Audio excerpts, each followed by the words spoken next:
when my mind is upset, I can change my mindset. Do not be thrown offset. Rumor time, reset. Rumor time. Introduce yourselves for the purpose of our audience. Ladies first. Well, I am Felicia Harvey. I am the intervention specialist here at Dream Academy in Benton Harbor, Michigan. And that is my position, master cultivator. Yes, for the RUMERTIME Process. Which is great. And I'm Mr. T. James, principal at Dream Academy High School in Benton Harbor, Michigan. Okay, and we're here at the end of another school year, and we're reflecting, which is the last plot on the RUMERTIME process. We're reflecting on the success of the RUMERTIME process as it was implemented in the Dream Academy. And we want to get your perspective. What were some of the highlights that you noticed from the beginning of the school year to today, which is the last day of school for the students? I'll break that down even more. What are some of the transformations? Tell us some of the stories that you saw unfold. Okay. Actually, that kind of simplifies this for me because of the simple fact that I was fortunate enough to have an interventionist that had a true grasp for what RUMERTIME injected into the lives of our young people. The transition was more than obvious because of the simple fact from the beginning of the school year, there was a lot of resistance from the students in coming into the standpoint of the interventionist classroom. But yet, by the end of the school year, they were giving excuses to come into the intervention room. And I witnessed that firsthand. And so the value speaks for itself. The growth that the kids represented, the characteristics that was grown, the implementation that they applied it themselves without the guidance of Ms. Harvey. So she taught them the exercise of taking a deep breath, taking steps, reflecting on what your behavior and choices are. So I witnessed all that. I mean, of course, we're not perfect and we have behavior issues, but trust me, they were at a rate that was hard to register throughout the district. We actually sat at the bottom of that with the behavior concept. Okay, so let me ask you, so we can give the listener or the viewer some more context. So let's just say you're saying that at the beginning of the school year, the behavior referrals were, are you saying they were the worst in the district? Oh, yeah. Well, it wasn't the worst in the district. It's just that it was not meeting our expectations. Okay. It was not meeting our expectations. And so if we were to put a number or a percentage in terms of the percentage of students in your school who were receiving behavior referrals, what would that percentage be? The percentage, like, was it 10, 15%, 20% of your students were receiving behavioral referrals to the extent that they may have gotten suspended? Oh man. That percentage, at the beginning of the school year, it was much higher than 15%. Okay. It was much higher than 15% because we actually, and Ms. Harvey and I witnessed some physical altercation right outside her classroom. And but yet, based on her intervening, once the kids, just to keep it crystal clear, kids were sent home that day, but based on the concept of returning that next day to meet with Ms. Harvey to address that, and parents were requested to accompany them. Wonderful. And that in itself played a major role. Because their suspension rate, actually at that standpoint, the the standard position in which we take in suspending kids, fist fighting is 10 days. Theirs was reduced to maybe 3. Yeah. Theirs Some was- were even at 1 or 2, Exactly. depending on what it was. I mean, it really scaled down tremendously. But even just with Mr. James reflecting, you know, we've come so far that you forget sometimes the different rows and seeds that have been plotted and weeds that have been pulled and excavated in behavior when we appropriate the agricultural terminology. But I remember initially, because this was my first year here and being a new, intervention at Dream, interventionist. And Mr. James allowed me that space to cultivate their seeds, to excavate the weeds in their behavior. And that time consumption, sometimes that duration might have been a full day. They would be in here with me, or sometimes it would be 2 days in intervention with Miss Harvey. But as you would say, the follow-up, so the behavior would sometimes be discharged or dismissed for the day, but provided that upon your return, you're going to be in the DRR reprimanded there for a day or 2 days. But then a follow-up would then be with the parent. And so we did that quite often. And when I think about the reflection, we did that quite often early. And so now it's almost like I forgot that we did that We did because it of its sustainability, that we no longer had to continue to resort To do that. to doing that. So what I hear you guys saying then is that you put in the time into the early preparation of the soil, Yes. right? Yeah. With, not just with the students, but with the parents. Yes. And as a team, you were able to water it, fertilize it, Yes. and then eventually just kind of let it grow. Yeah. And do some weeding and nurturing of the soil, so that at the end of the school year, the number of referrals that you have has gone down substantially. Yes. So let me inject this.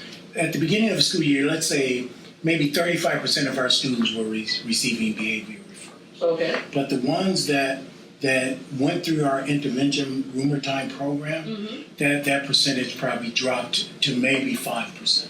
Wonderful. It probably dropped down to maybe 5%.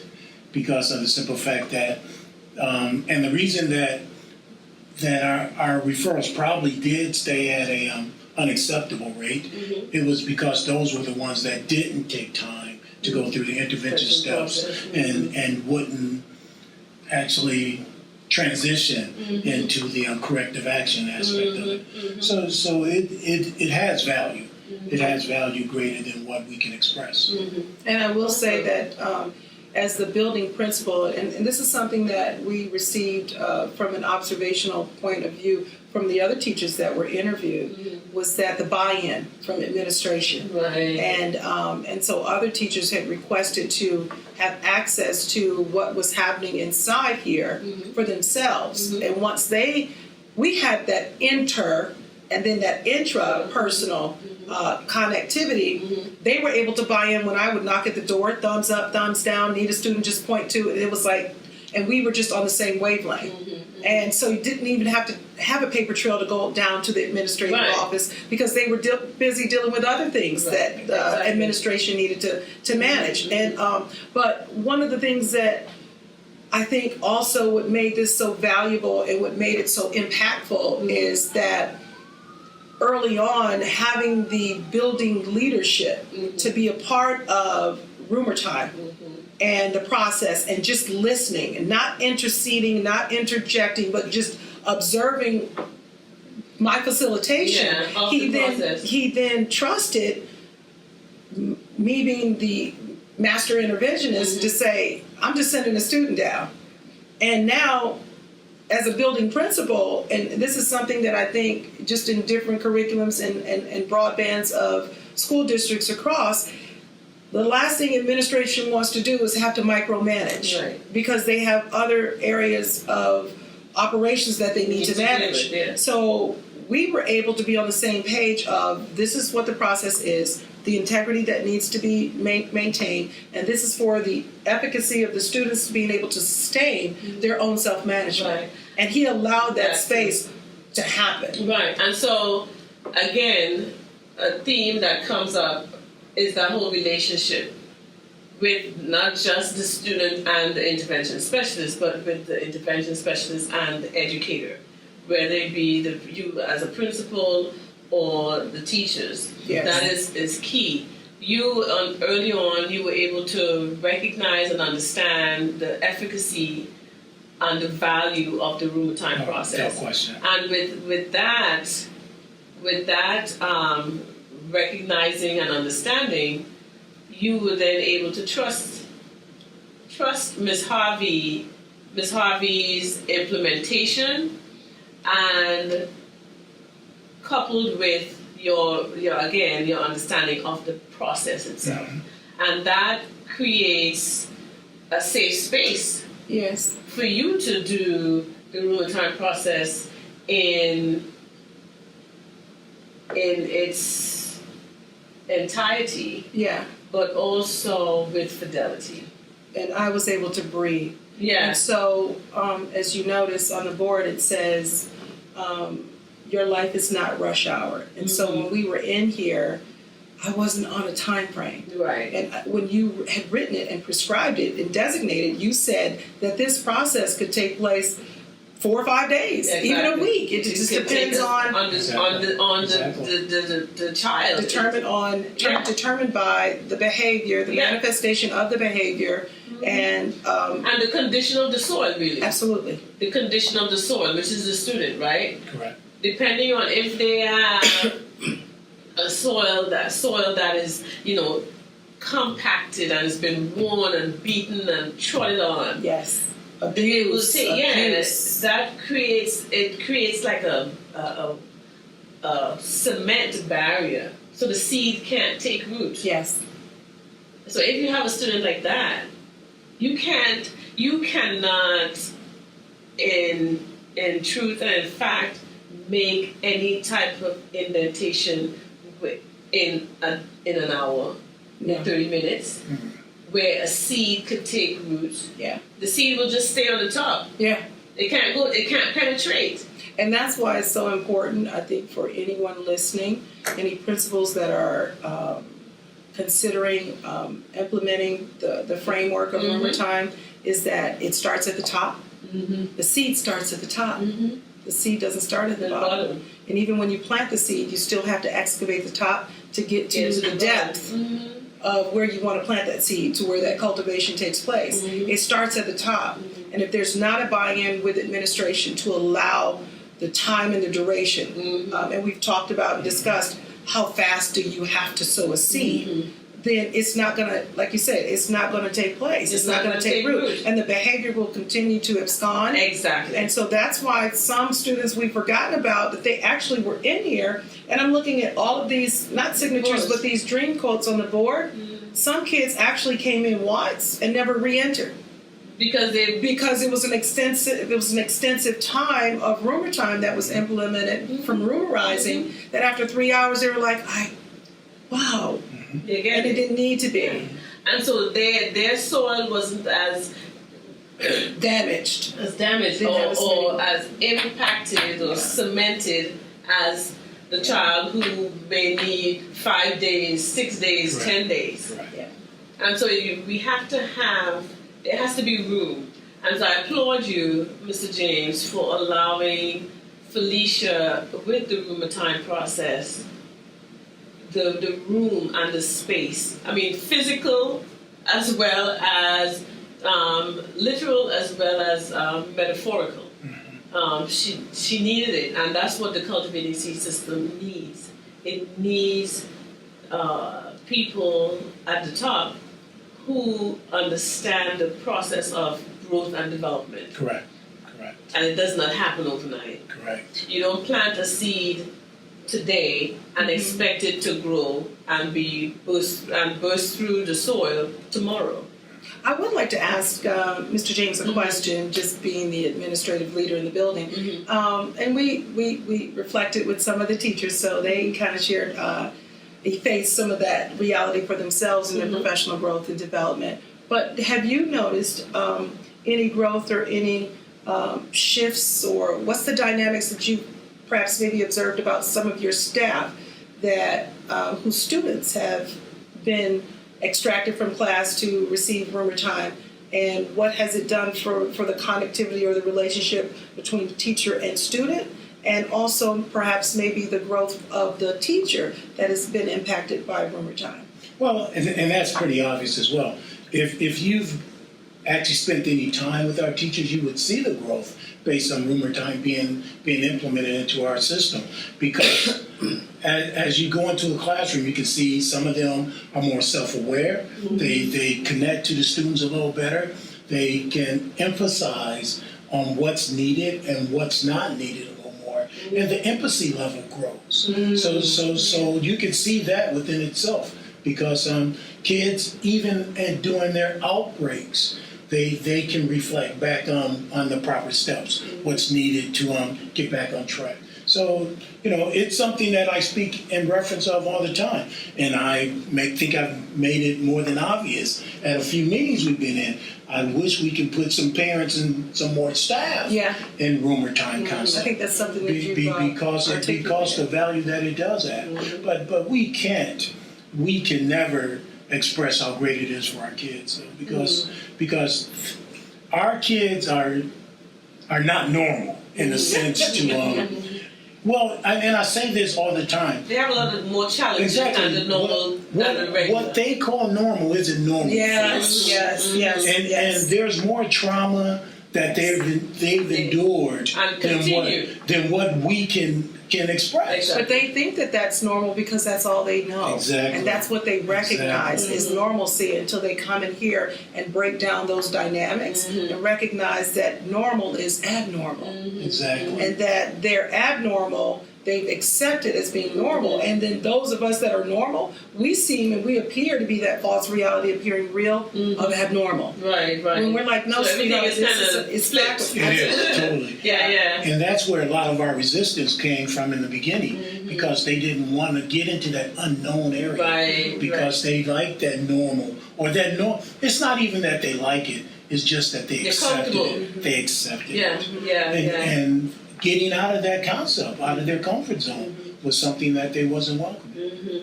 And so, you said something that really struck me.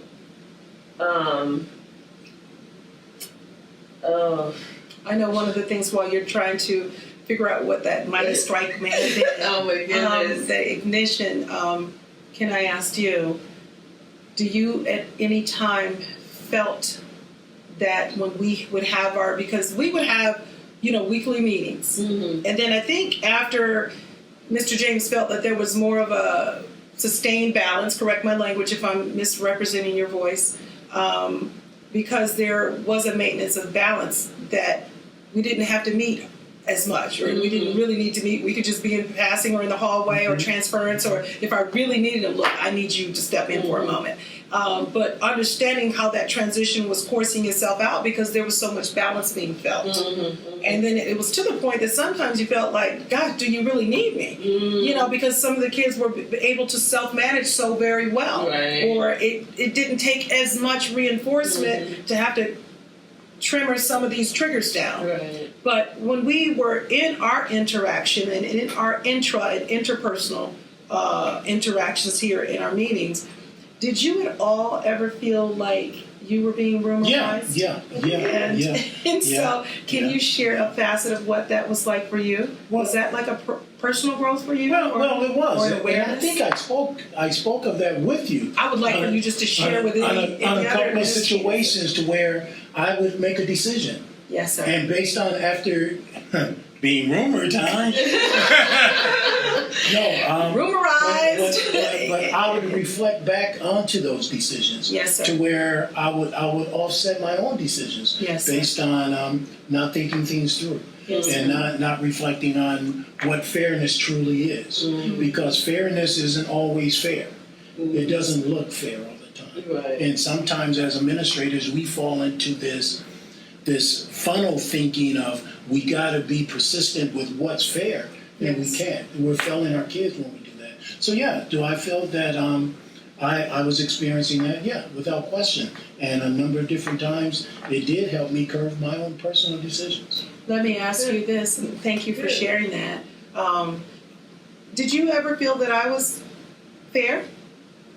Most of the time, did I come from a place of fairness when I would kind of push you to, I would say probably coerce, but where I would I really was just trying to offset or balance out the mindset to say under these mitigating circumstances, because so much that was excavated that now I have access to gives me a better scope of understanding what perhaps might be best for the student in this moment, and asking him to trust my judgment to say, could you please reconsider? I know on the surface, like you said, fairness isn't always fair.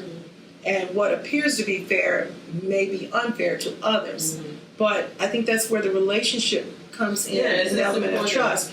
Did you feel that my awareness or my management or my healthy decision making was fair, especially when it came to the kids? Well, actually, and I think I shared with you a number of times, I love your passion in advocating for our kids. Yes, sir. Because I do the same.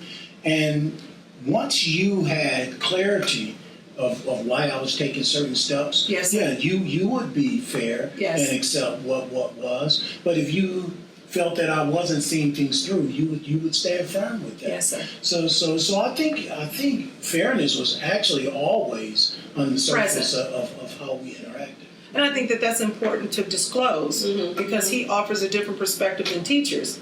Because ultimately, at the end of the day, the decision is made by the principal, and not by us, we as the interventionists. And that's something that needs to be stated for anyone who is observing. We are not the decision makers. We are a stakeholder that make investments, and we provide impact into these children's lives and to the families. But ultimately, the decision resides in our leadership, and in administration. But being leaders, and like I share with our students and I share with staff, we don't have all the answers. Right. Imperfection is part of our DNA as well. So we need, and that's why it takes value in having a working team that can see and can interact with each other. That's why there's so much value to it, because it helps us to see things that we don't see. Because sometimes as a leader or administrator, we walk in at the tail end of things and not getting a full story, and we react. Exactly. And, so and what this process does, is not just for the kids. The RUMERTIME process teaches everybody who chooses to engage in it. It teaches you it's a way of being, right? And so you can use the steps, you can use the 5-step psychosocial process, problem-solving process in any interaction. So with you, like you said, with your teachers, you can do that. In administrative meetings, you can use it. In one-on-one interactions, you can use social it. settings. Yeah, in every setting, so that you can be balanced. And that is our ultimate goal, to give individuals the tools, those 5-step, that 5-step tool to move them from imbalance within themselves and with others to balance. Once you have that, that is something you can, that's taking your being everywhere you go. But now that being is a balanced being. Correct. And the outgrowth of that, the fruits of that are just unfathomable.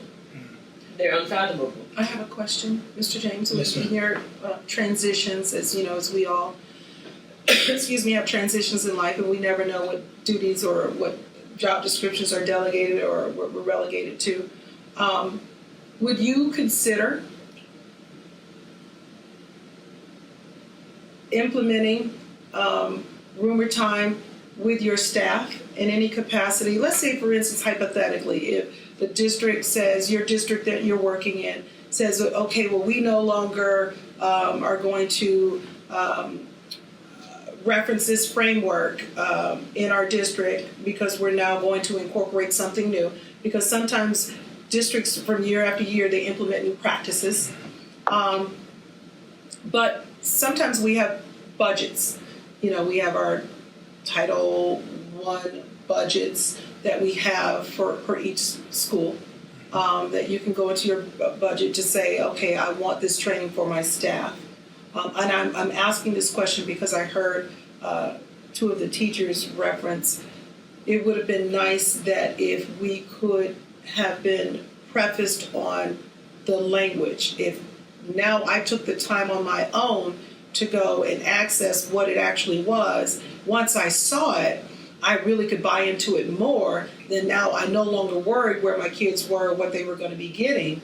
And when they came back, I saw the difference of what actually was they were receiving, that now I understand it is now balance and time management.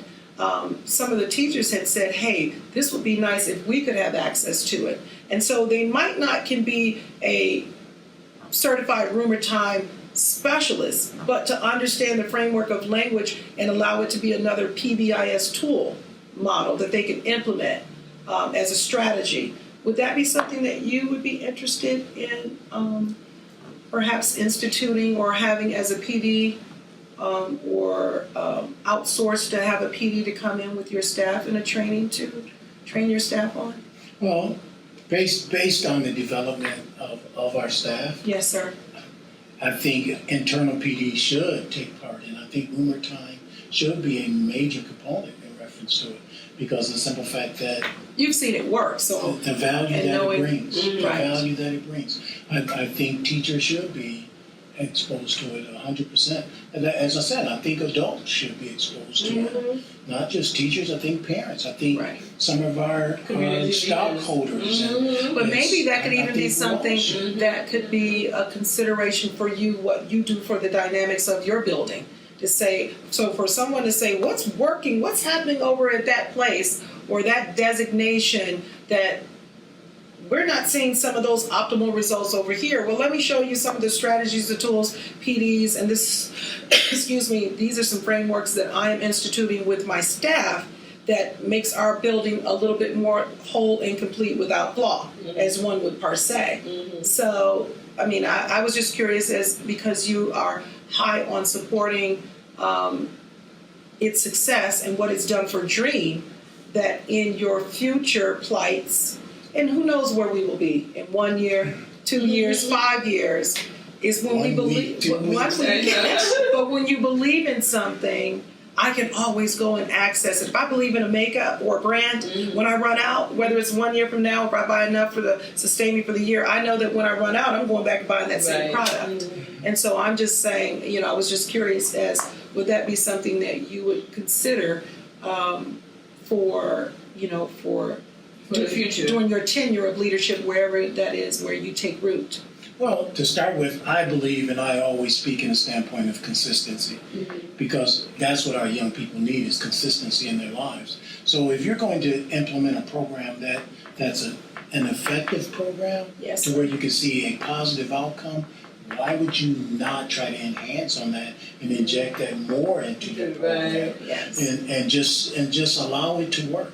Now, granted, there's going to be a time when you have to critique everything. Yes. That's yes. everything, just for it to grow. Yes. I mean, that's why we have to extend our education, because Absolutely. everything grows, the system Exactly. grows, our kids grow, our kids' interests grow, their perspective grow. So if it's a working program, why would you not allow it the time to grow? Right. Why would you not allow the consistency of that program to be maintained? Well, that's a question to be asked. but- We speak of retention in staff. Yes.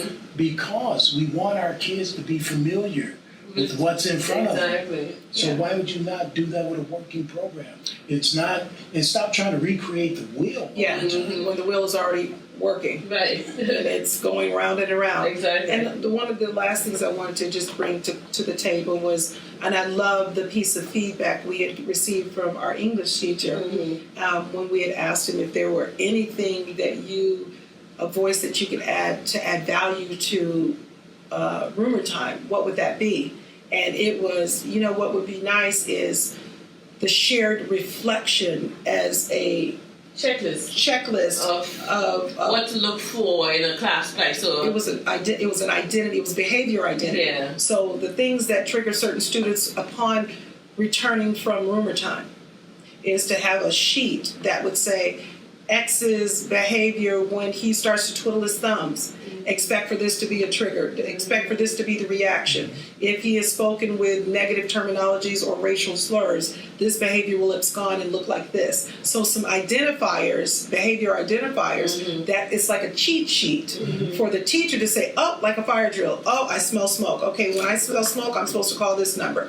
And that was powerful. And then I said, hey, well, we can create a sheet. Dr. Larrier, you can create a sheet that's a follow-up. So when a student returns from Rumor Time, is that we can take that sheet, or after maybe a week and a kid has been in Rumor Time, that we can take a sheet and provide that as an overview of behavior identifiers to signal to a teacher when you start recognizing this student acting this, that, and such.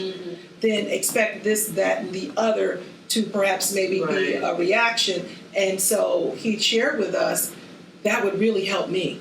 Because now I can recognize when I see this before it even explodes, 5 minutes from now or 3 minutes from now at the onset of me seeing these triggers, I know exactly what I need to do, who I need to call, if I need to have this student removed or whatnot, which I thought was key. Yeah, and it speaks to the whole framework. Not just process. a framework. It speaks to the whole climate, I should say, of where education is. In that teachers not feeling equipped to deal with the types of issues, the social emotional issues, stressors, and trauma that students are facing.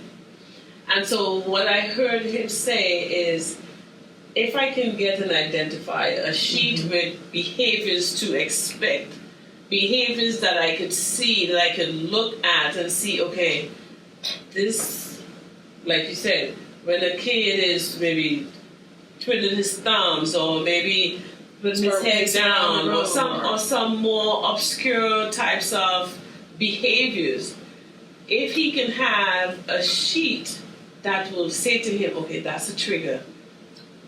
This is where he needs to go. That would help.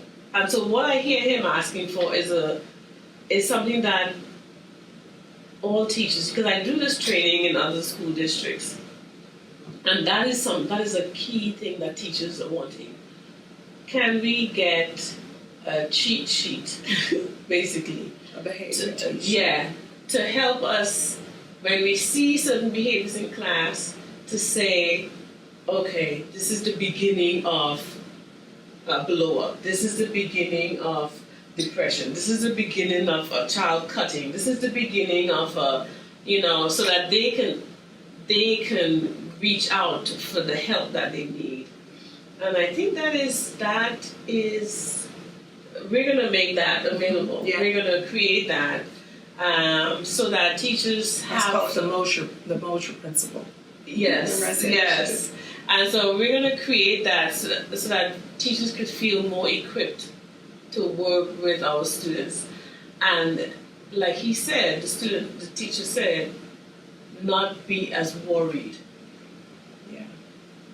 Well, and I think there's value in that, but there's also, I'm disappointed in a sense that one of my staff would even bring that to a surface, because the simple fact of this, there should be an internal check sheet based on knowing and having a relationship with your student. Absolutely. You should know if T. James walk in and if he's not talking much, okay, that's a trigger. But yet the value of a check sheet is definitely there. Yes. It yes. definitely will reinforce what they already know or should already. Well, that's that feeling part. It's just like having a feel for, and that's the relationship that you have with your students. Is because what we did here and what I heard was that by midstream they were able to recognize that a student fuse was short. Right. Because now teachers are saying, do you need to go talk to Miss Harvey? Do you need 5 minutes? Do you need a moment? Because of the relationship now and because of the sidebar conversations, of the reflections that were taking place, it's, okay, I realize this student, I think this student needs you. Miss Harvey, I think this student, or can you go? And so I heard that.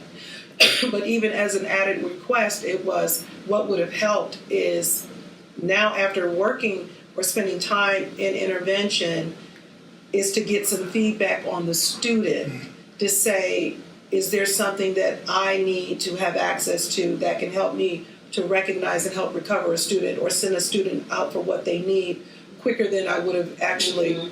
Right. Well. And so it's not a reflection on the structure here. I think it's like I said, this is a cry across the nation. It really is, where they early signs of whatever. And their content area is English or science or math. That other part, that social emotional part, is not there. That's not what they went to school for, and so it's not always easy to be able to read. People aren't always able to read those outward displays of emotion. Or even the outward displays of their thoughts and mindsets. I think what he's saying is he would feel more equipped. He has a relationship with these kids, but he wants to be able to quickly or in a more efficient manner identify before the student or students have a complete meltdown. No, and I understand that, Yeah, but still, and this is why I think rumor time should be implemented into adults and educators in itself, because the trigger may be the personality of that educator. Absolutely. And it has been in certain situations. We've discussed that. So that's why I can understand the value of that checklist to where they can start reflecting and evaluating themselves. And we on talked how about they that. interact with those students. If I know by me walking around Miss Harvey 3 times, agitator, okay, I'm not going to do it that second and third I think you time. did that a couple times anyway. But yet, so there's value to the checklist. There's great value to it. It's just that just on my own experience, I've learned to indicate the behavior and the characteristics of my kids when they walk in that door. And that's because, and granted, my observation is different than a classroom teacher. Because they have to focus on curriculum. They have to focus on classroom management. They have, so I can understand that. I can understand that. And I can understand where you stated that through the due process of the year, they started identifying. Yes, they did. So I understand the value of the check sheet, and there is great value. But yet, let's make sure that teacher utilizes it to reflect upon themselves. So that's where it is. And you know what? And that's a good piece that you shared on that. So it's good to have one person to make a personal request or an observation to say, this is what I think would add value, because we consider every piece matters. That's what Rumor Time is. That's the acronym, the tagline. Rumor Time, every piece matters. Every voice, every stakeholder matters. But at the same time, it's also a tool of recognition for you with your staff to say, listen, now you've received these identifiers. What do you now recognize about yourself and your relationship with your students? And so it's a tool that can be used. And you could use that as, again, that's how professional development takes place.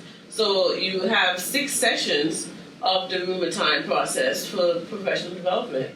And the first one would be self-care. The second one would be recognizing, right? That's how I set up my professional development trainings. The first one is always about self-care. Then the second one, we begin the whole plots and rows. Recognizing self, others, and situations. How do I recognize if it's trauma? How do I recognize triggers? How do I recognize whatever it is? We spend an entire 3-4 hours just talking about identifiers, talking about recognizing things. So, but anyway, you have a gift you want to give Mr. I do. And so every time is rumor time. And so the RUMERTIME process is a 5-step psychosocial problem-solving strategy that supports individuals as they move from a position of intra and interpersonal imbalance to intra and interpersonal balance. So we always want you to carry your seeds of RUMERTIME. We always want you to carry your seeds of dreams, hoping that they manifest into the reality that you choose for them to become. And so we would like for you to take this magnet and magnetize it to your heartbeat, to your mindset, and to your time. And I will. Thank you guys so You're much. so very And welcome. thank you, I have to say on record, thank you so much for being such an engaged rumorizer leader. Because if you were not, she wouldn't be able to be. And it's because you were, she was able to have this extensive room to do the RUMERTIME process. And as a result, as you said, we started off this conversation with the transformation that has taken place in your school with the number of students, or the percentage of students has drastically decreased. The number of students who were, or the percentage of students who were referred at the beginning of the school year for possible suspensions, that percentage has drastically decreased on this end, from this perspective of the school year, which is the end. And so, thank you. You chose to be the type of principal that you are, and because of that decision-making skill that you have, which is one of the competencies. Because of that, you can now report not just to us, but to the district, the growth that your student population has experienced. And those students also are the benefactors, right? And so thank you. No. Thank you from the bottom of our hearts, from the bottom of GCSCORED's heart. We appreciate. And thank you for trusting me with our students. Well, those are my babies, and I trust you with them. And I they trust came you. from you, and I felt like that was a gift for me, being an intervention specialist here at Dream. And but you helped to seed their souls into my soul and into my spirit, which allowed my skill set as a cultivator, as a passionate nurturer and affinity of a being, to allow that humanness to take root inside of me, which in turn grew inside of them. So I thank you for allowing that to take place. And I thank you, Ms. Harvey, You're welcome. for taking the Cultivating Seeds system, the RUMERTIME process intervention to a whole nother stratosphere. And not just staying there in that stratosphere, but what I call a drip effect, distilling the research into practice. You distilled the Cultivating Seeds system into a reality for these kids. Thank you. Making it so tangible and fulfilling the goals of GCSCORED and the Cultivating Seeds system, which is to create access, increase access, and also to increase the utilization, the effective utilization of social emotional competencies. To students who would not otherwise have this opportunity. Because students, individuals in urban areas do not have the kind of access to this type of work. And that's one of the core reasons for me developing this program, is so that people across the globe who would not ordinarily have access to this type of work on oneself, will have it. And you have done it exceedingly abundantly, above and beyond that I could ask for. And so I appreciate you, and I thank you, and I, look forward to continued great partnerships. Yes, ma'am. Yes. Yes, ma'am. And the last thing I want to say to all of you all listening, especially to superintendents, to stakeholders, Decision makers, to principals, building leadership, I implore you to have a RUMERTIME intervention prevention specialist in your building. What's most important is the diverse social setting that one allows to be free and clear without any obstruction. Because from last year to this year, I look at the transformation. You have trained me, you have certified me to be the master rumorizer that I've become, and I continue to become. However, the professional and the personal growth and development that I've become from the beginning of the school year till now, how I reside social, emotionally through my evolution, the ecosystem of this space allowed me to become my best self. And that's so important. So if you want your best out of your rumorizer, out of your intervention prevention specialist, you have to cultivate and set up the social setting free of obstruction, free of judgment, and free of time. And that's the key.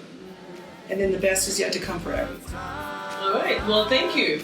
Thank you. You're welcome. Thank you. Thank you. RUMERTIME.